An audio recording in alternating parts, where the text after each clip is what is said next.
Hello. Welcome to the Emerging Writers Festival Lunchtime Lit Session, The Cost of Writing.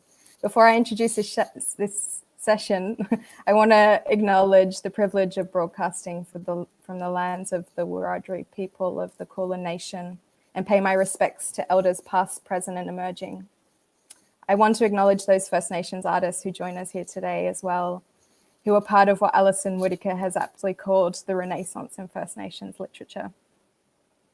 My name is Subhadra. I work with the Ian Potter Foundation and Ian Potter Cultural Trust as the program manager for its arts and cultural grant-making program. The trust funds individuals and is the reason I'm joining you here today.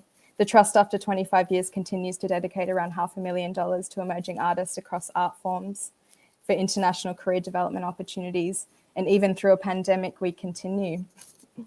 Emerging Writers Festival so eloquently has titled this panel, The Cost of Writing, perhaps intentionally a riff on Deborah Levy's book, The Cost of Living. The central premise is that making a life and sustainable career as a writer is a challenge and rarely possible on its own terms. It was a challenge prior to the pandemic, and even in a new set of circumstances, writers continue to exist in many worlds that influence an environment conducive to making work. The hamster wheel of highly competitive grant opportunities, the precarious pay and labour arrangements in and outside arts and cultural institutions, and as a common resort, subject to the standard of living afforded by social welfare.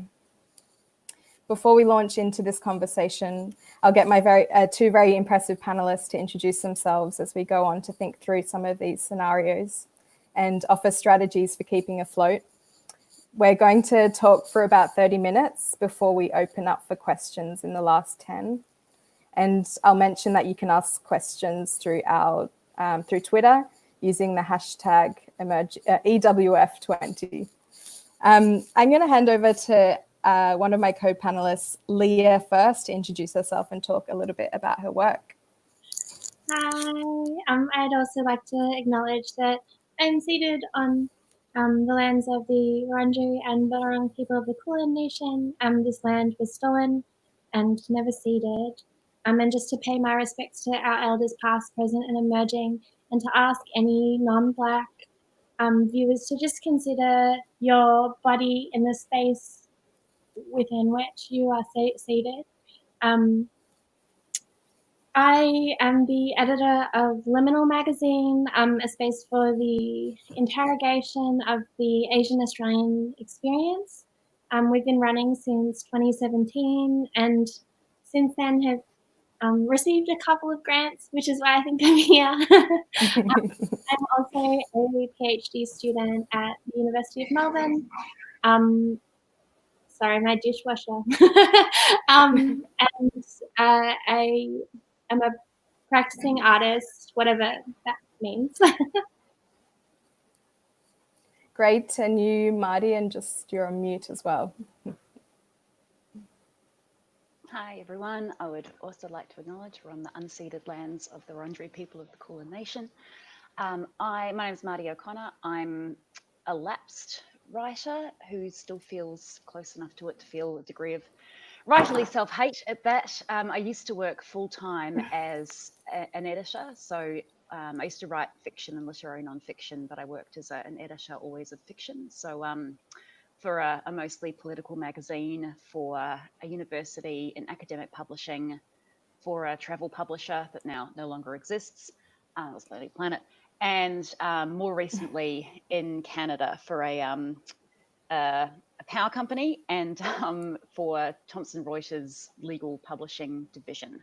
I now work as an industrial officer for the Media, Entertainment and Arts Alliance, the union that has the pleasure and enormous challenge of advocating for arts workers in these troubled times. So including writers, also actors and crew and entertainment workers, all of whom are staunch, but largely out of work.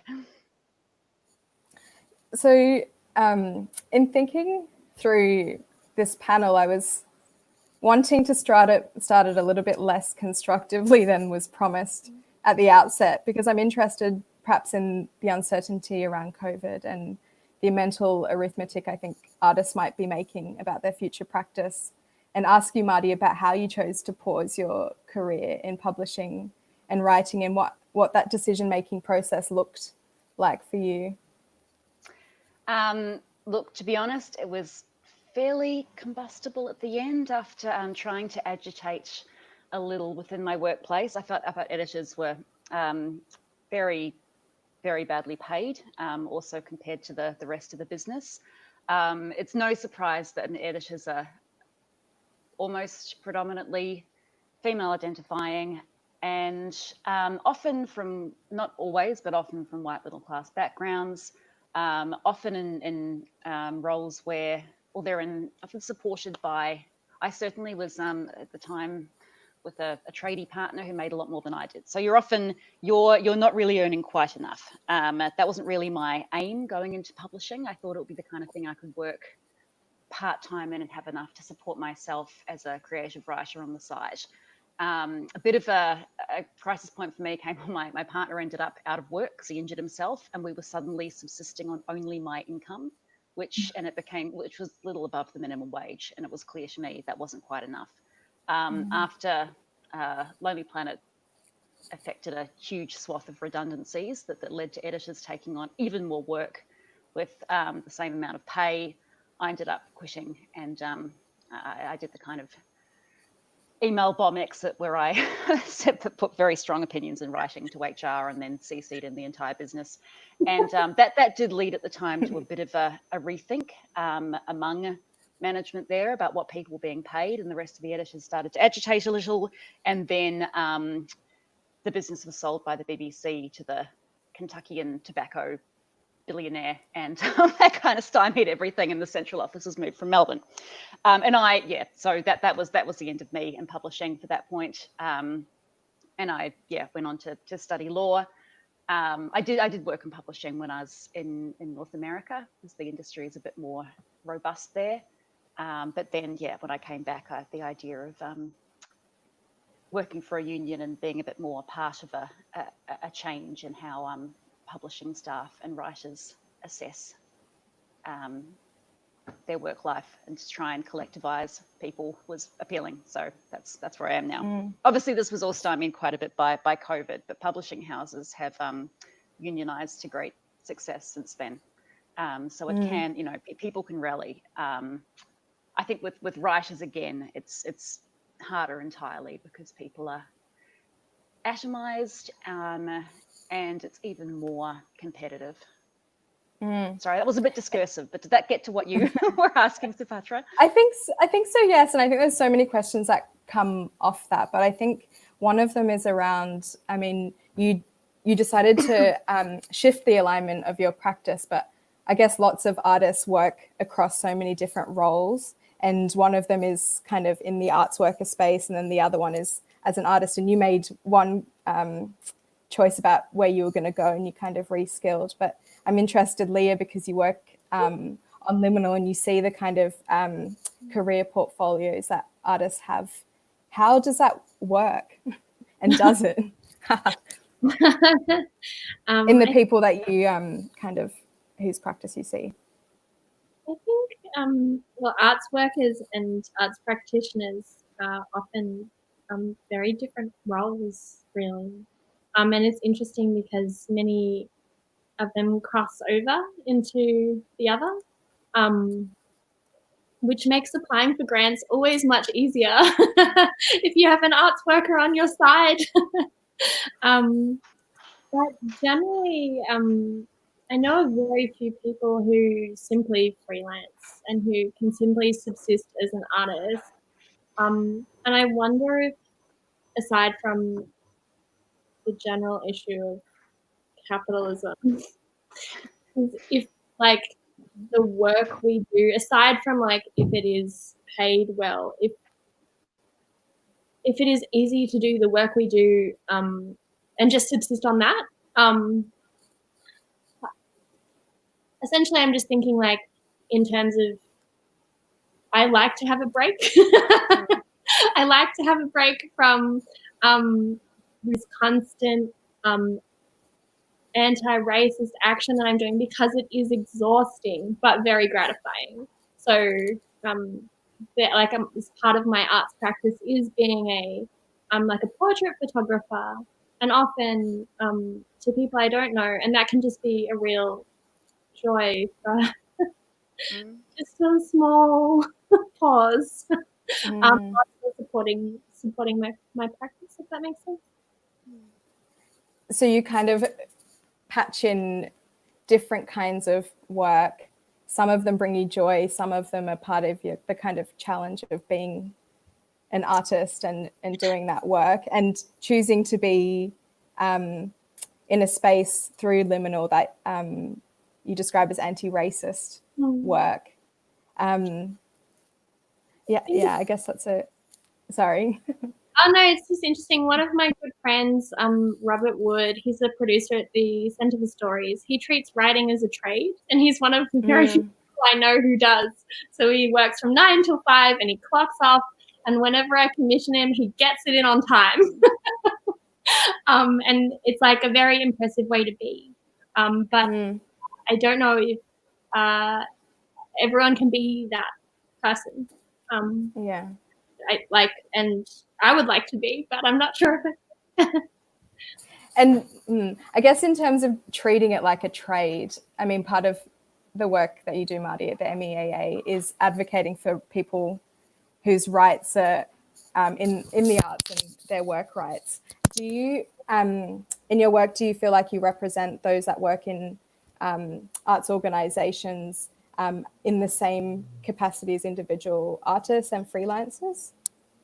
See, I think it's definitely trickier as far in the freelance terrain, and I think with no disrespect to the union movement, that's something that on the whole we have not moved with as quickly as the work's developed. There's so much atomized labour, and I think that the union movement is more poorly equipped to represent freelancers and also casuals.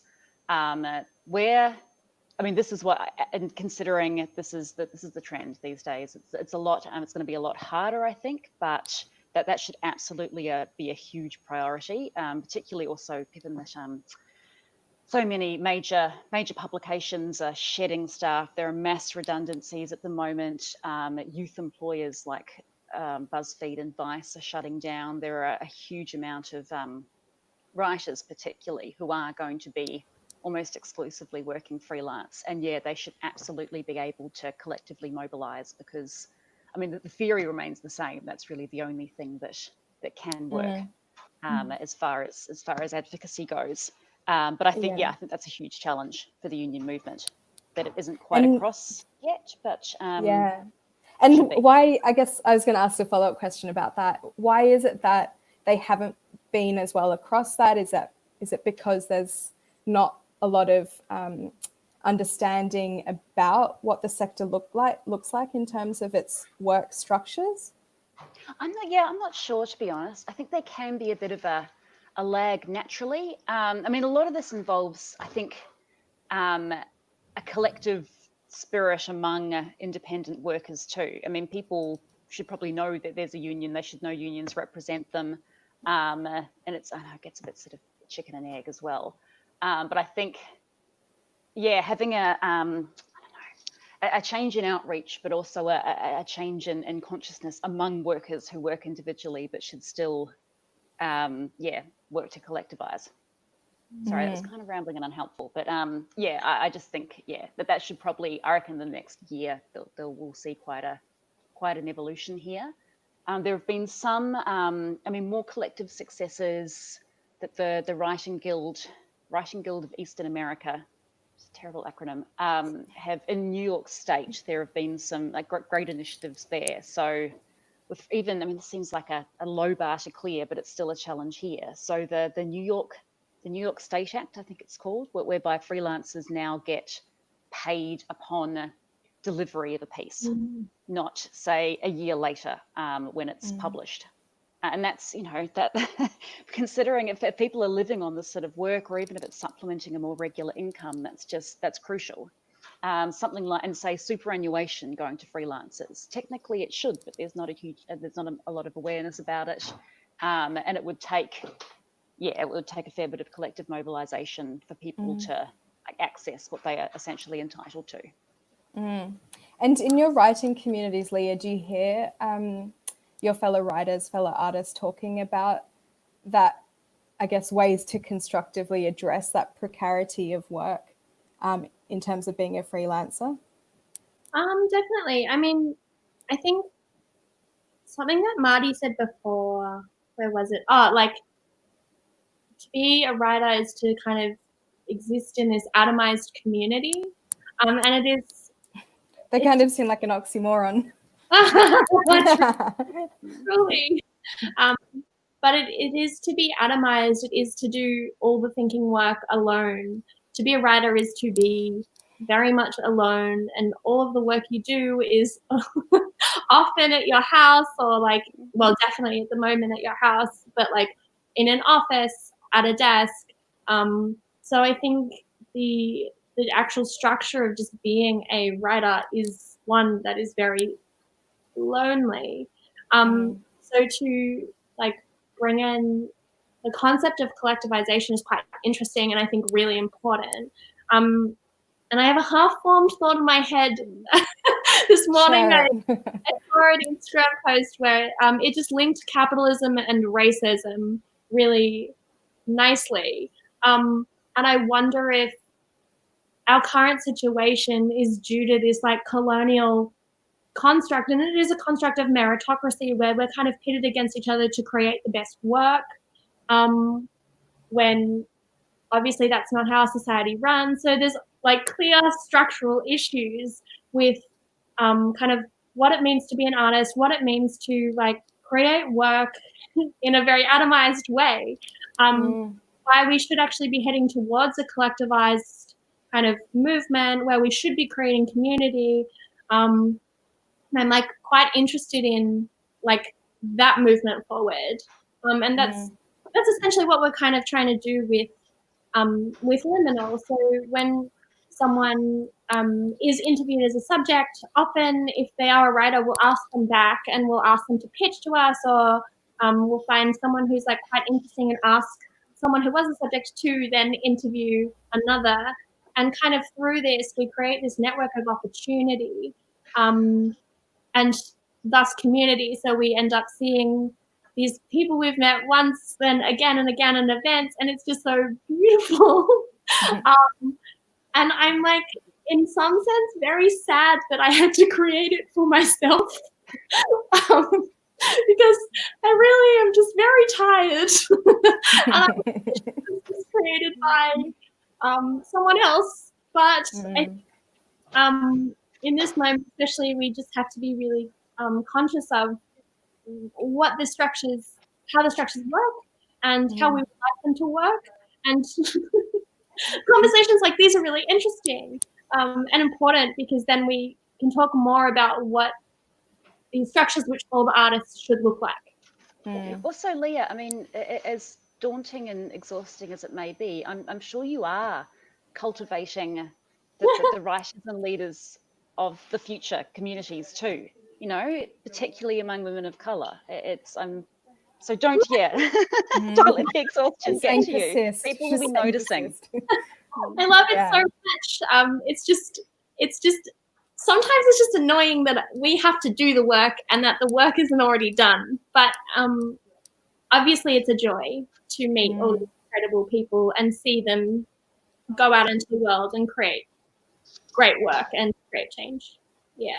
And in a way, it's kind of, Marty was talking about the chicken and the egg with freelancer and work in organizations. And I wonder whether it's kind of similar in terms of work for diverse artists, and whether it's kind of a mixture between you, Leah, thinking up a project and then the kind of world, the arts funding world, seeing that has real value and it has real traction and currency, and then supporting you through that. Do you want to talk a little bit about what the creative risk you felt like you were taking with Liminal was?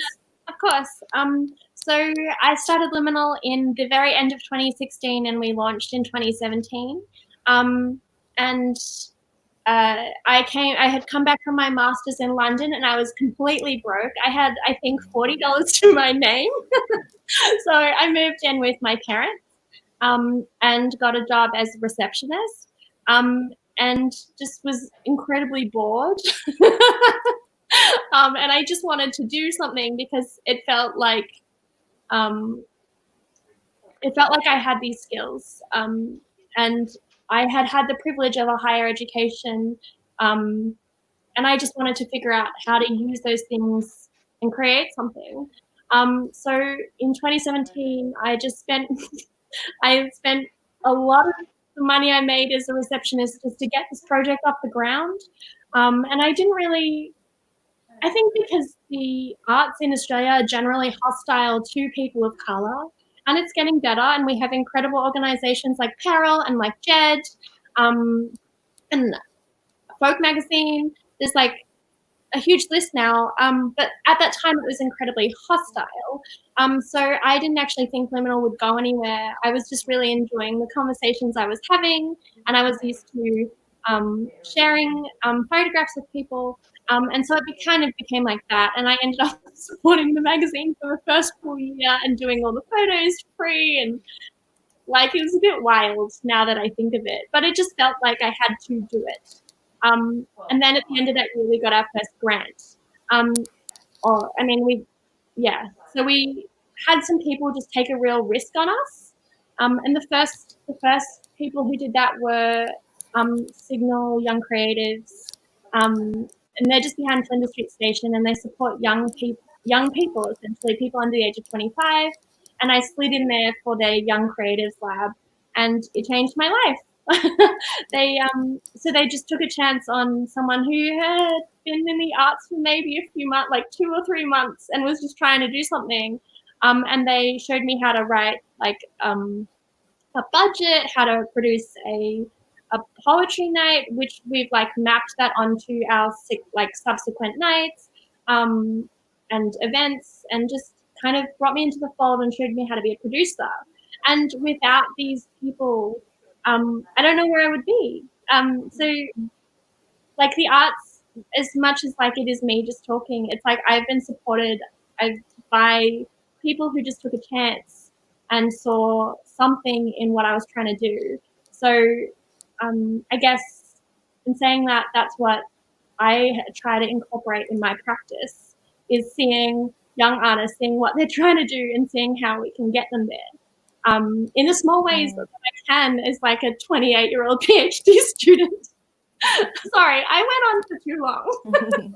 No, that was great. And I think you make it sound less thought through than I imagine it was, and working through those ideas yourself, whether you're conscious of it or not, but you clearly knew that something needed to exist for a group of people.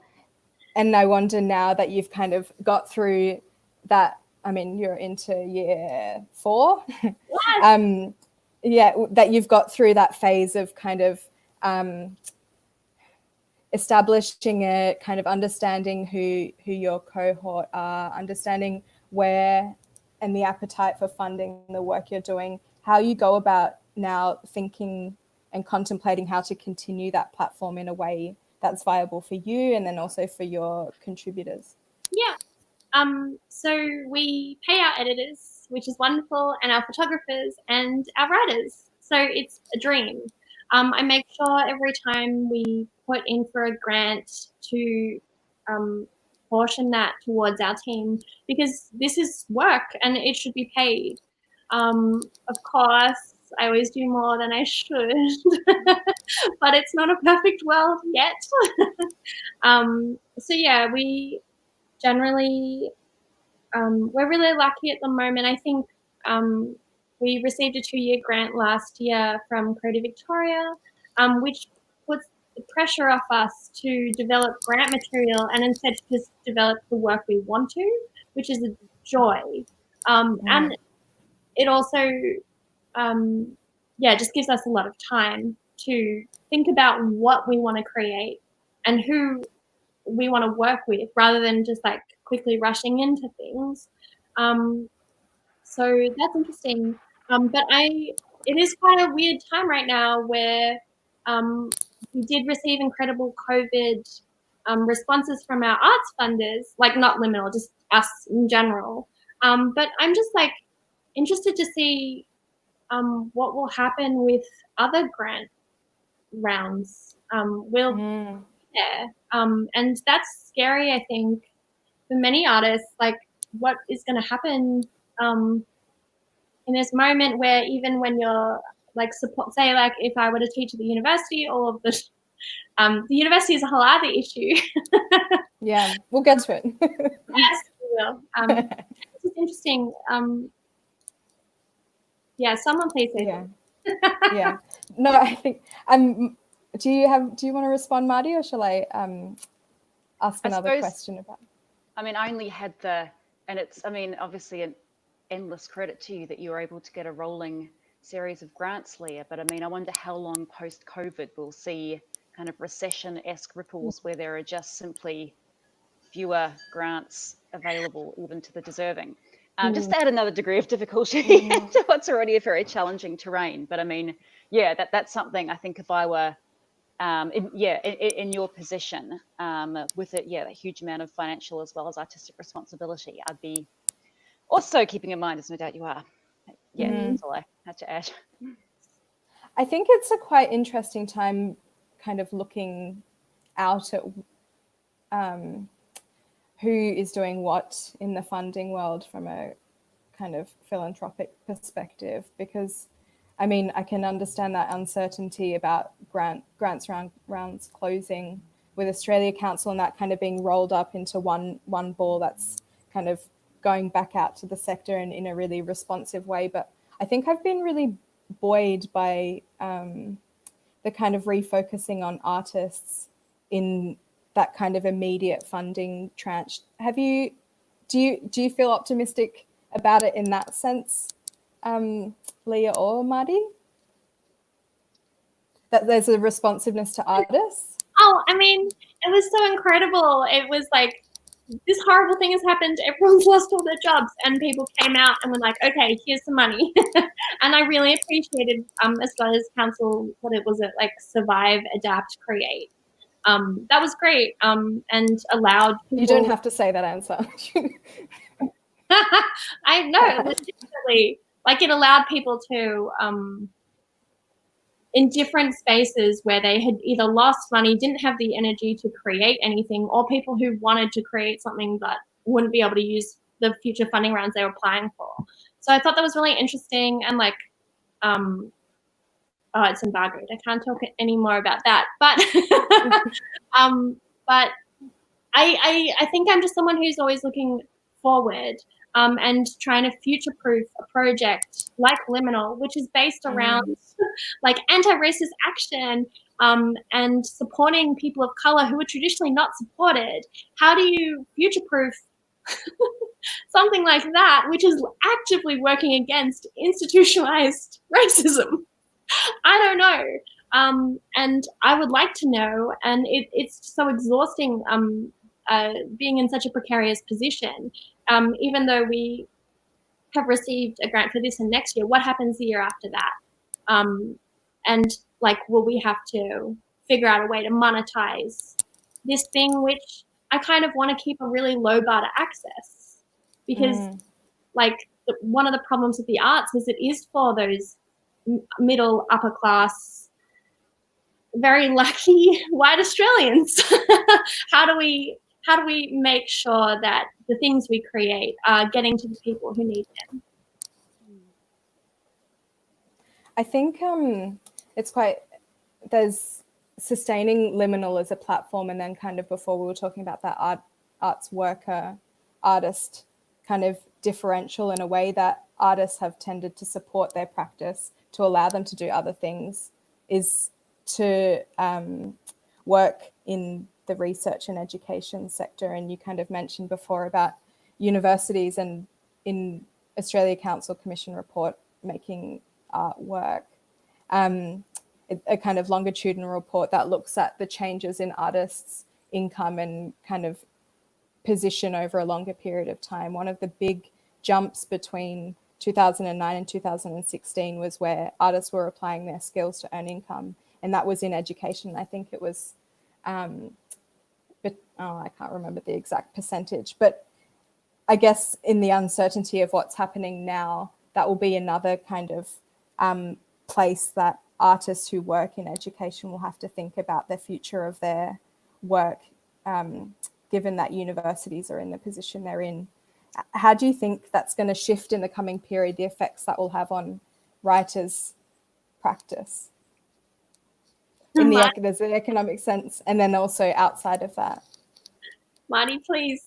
Yeah. I mean, suffice to say, I think it'll be extremely difficult. I mean, one thing about the creative industries generally is a lot of people don't even, I mean, it's unlike your friend you were talking about before, Leah, who does the 9 to 5 writing. A lot of people do like to do it as a part-time passion project around harmonious work, such as university tutoring or editing or comms. And it seems like there is a lot less of that against the backdrop of a recession anyway. It will require, I think, quite a rethink for people. I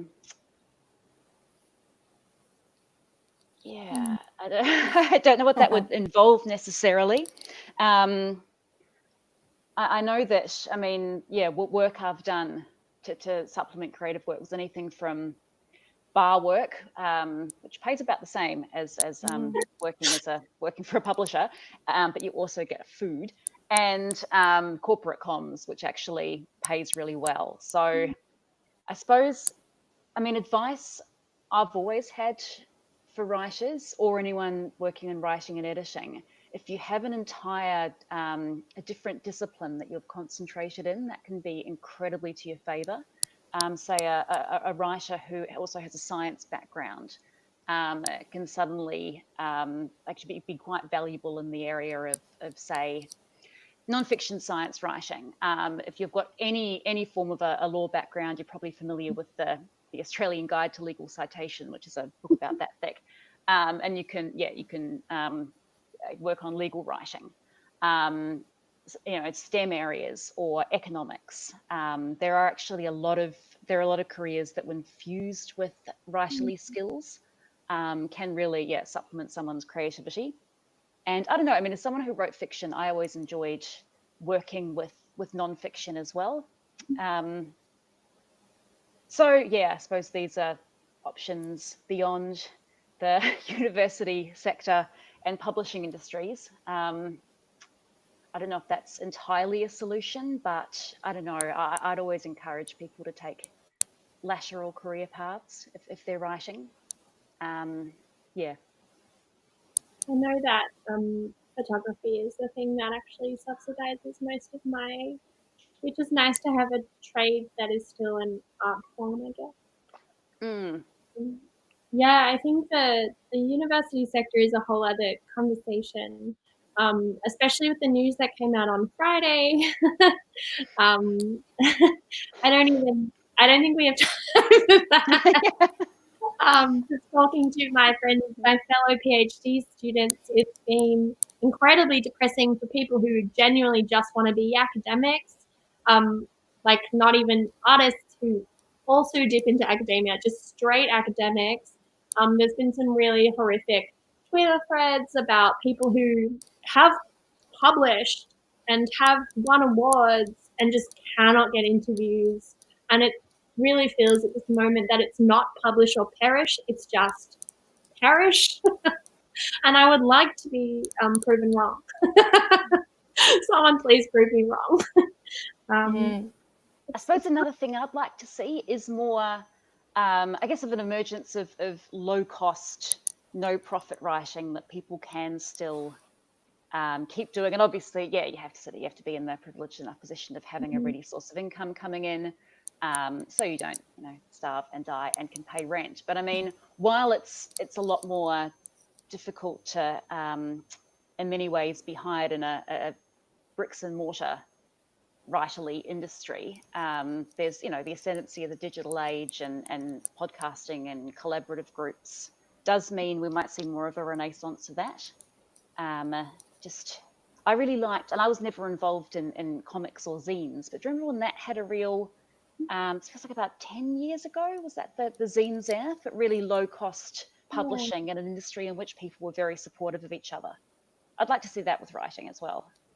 And we talked about, I guess, where people are in their careers and not being able to afford it at the time. But another kind of thing we talked about, Leah, when we were preparing for this panel, is that some of the writers and people that you had profiled in Liminal were coming back to a creative practice after following a different career path. And do you want to just talk briefly, because I think we're coming to the end of our time, about the kind of inverse where people come back to creative practice, or they come to it later?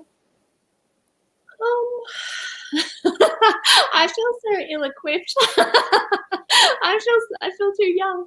I think the arts it very much just is a place where people find pleasure and calm and joy. And I am continually just in awe of the artists of Australian artists that we keep producing under these circumstances, and that people can still come to art after not doing art is just testament to the power of this profession, if you can call it a profession. I think this is the best, like, the hardest thing about the arts, and also the best thing about the arts, is that we love it so much, and that is why we do it. And that means people can take deep advantage of you, but it also means that at the end of the day, I will still be a writer and a photographer, and I will still do it for joy. And I think if we can somehow figure out a way that we don't take advantage of these people who love this thing so much, and instead figure out ways where we can support and elevate artists, I think that's the way forward. And one of the ways I think we do that is through community, and through what Marty was talking about, creating together, and moving forward together. Yeah. And in the spirit of not being taken advantage of, Marty, do you want to kind of do your first your hot tips on collectivizing in this current moment, particularly if you're freelance and your work isn't well unionized?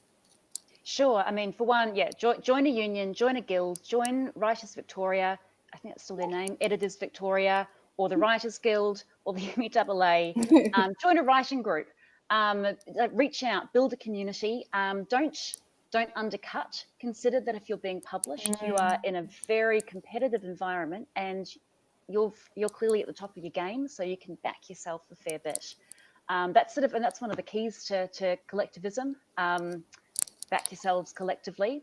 Have an idea of what, if you're doing any kind of journalism, have an idea of what minimum award rates are. This is all Googleable information. Look up the Journalist Published Media Award, look up the Book Industry Award, figure out what an hourly rate is for a casual, say. Have an idea of what the minimum rate you should be published if you're pitching to a for-profit organisation.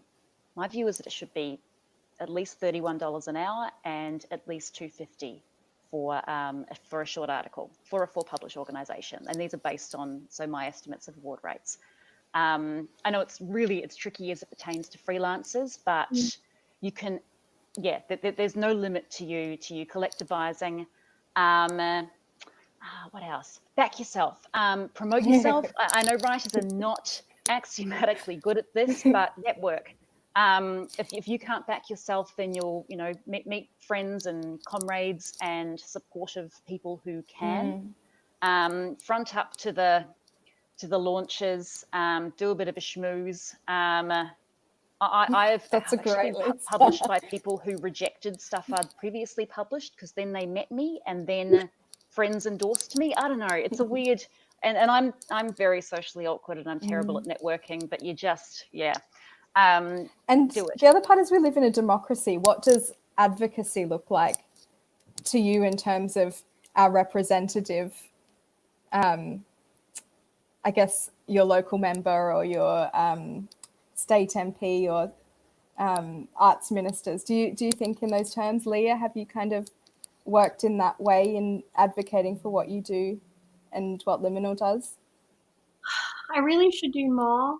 I think with these most recent cuts to the humanities, we'll be writing to and contacting a lot of MPs. But honestly, generally, no, I should be better. No, that was not the place I was going with that No, question. I think it's just like that is a real concrete action you can take. And I mean, there are many different ways to do activism, as we have been finding out in these past few weeks, or many people have been finding out in these past few weeks. But I think writing to MPs and getting in touch with people who can actually make change is often way more helpful than posting something on your Instagram. And we haven't received any questions yet. So if anyone who's listening in has some questions for us in the kind of last minutes of the panel, we would love to hear from you.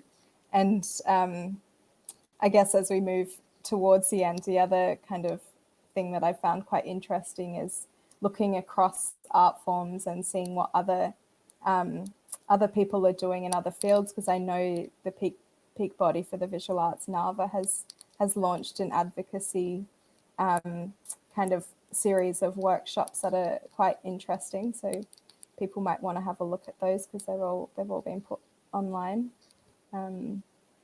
But if we're not receiving questions, I guess this is an opportunity to thank you both, Leah and Marty, for joining me and sharing your thoughts in this kind of strange period of time to think about the future when everything is really uncertain. Thank you, Subhadra. Thank you. Okay. I wonder whether we'll just keep broadcasting. Ooh. We're gone. Should I just close my screen? Thank